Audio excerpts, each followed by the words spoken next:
પાટણ જિલ્લાના રાધનપુર તાલુકામાં ઉત્તર ગુજરાત વીજ નિગમની ગંભીર બેદરકારી સામે આવી છે। રાધનપુરના બાદરપુરા ગામે ગતરોજ રાત્રે ત્રાટકેલા વાવાઝોડાના કારણે દલિતવાસમાં કેટલાક વીજ વાયરો અને વીજ પોલ તૂટી પડ્યા હતા। જીવતા વીજ વાયરો તૂટી પડતા લોકોમાં ભયનો માહોલ ફેલાયો હતો। તેવામાં વીજ કરંટથી કોઈ જાનમાલને નુકસાન ન થાય તે માટે વીજ પુરવઠો બંધ કરવા મહિલા સરપંચના પતિએ યુજીવીસીએલના કર્મચારીને ફોન ઉપર સંપર્ક કર્યો હતો। ત્યારે યુજીવીસીએલના કર્મચારીએ ફોન પર જણાવ્યું હતું કે મારી નોકરી પૂરી થઈ ગઈ છે, ઓફિસે વાત કરો।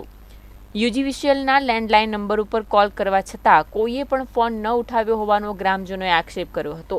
જોકે 2 કલાક બાદ યુજીવીસીએલ દ્વારા વીજ પુરવઠો બંધ કરવામાં આવ્યો હતો, પરંતુ તૂટેલા વીજ વાયરોના કારણે કોઈ દુર્ઘટના સર્જાય તો જવાબદાર કોણ, જેને લઈને ગ્રામજનોમાં યુજીવીસીએલ સામે અનેક સવાલો ઊભા થયા છે।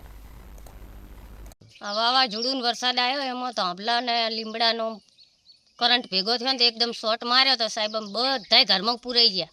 2 કલાકથી અમે ફોન કરતા હતા પણ કોઈ અધિકારી ફોન અમારા નહોતા ઉપાડતા। સરપંચને ફોન કર્યો તો સરપંચ કે ફોન કરે છે તો સરપંચને ફોન નહીં ઉપાડતો અને અમને આગળથી એવું કહે છે કે સરપંચને જણાવો તો અમે સરપંચને જણાવીએ। સરપંચ તો કહે છે કે હમલો ફોન નહીં ઉપાડતો તો અમારે સાહેબ જીવવાનું કેવી રીતે? કરંટ અમારે બહુ જ આવતો હતો વાડાની અંદર। 1 કલાક લાઇટ બંધ જ નતા કરતા, ચાલુ રહી હતી। વાયરો બધા ભોય લબડી રહ્યા હતા, લાઇટો ચાલુ હતી। તો આ લોકોએ મને ફોન કર્યો કે થાંભલાનો વાઇટ પડી ગયો છે અને થાંભલો પડી ગયો, બરાબર। તો મેં અધિકારીને ફોન કર્યો તો અમારા અધિકારી હેલ્પર છે અને જીતુભાઈ દરજી કરીને છે। તો એ લોકો મને એવું કીધું કે ભાઈ મારી ડ્યુટી પૂરી થઈ છે, મને હવે કહેવાનું નહીં આવતું, બરાબર। અને લાઇટ માટે મેં 1 કલાક અધિકારીને ફોન કર્યા, મારી રેકોર્ડિંગ છે, સબૂત છે।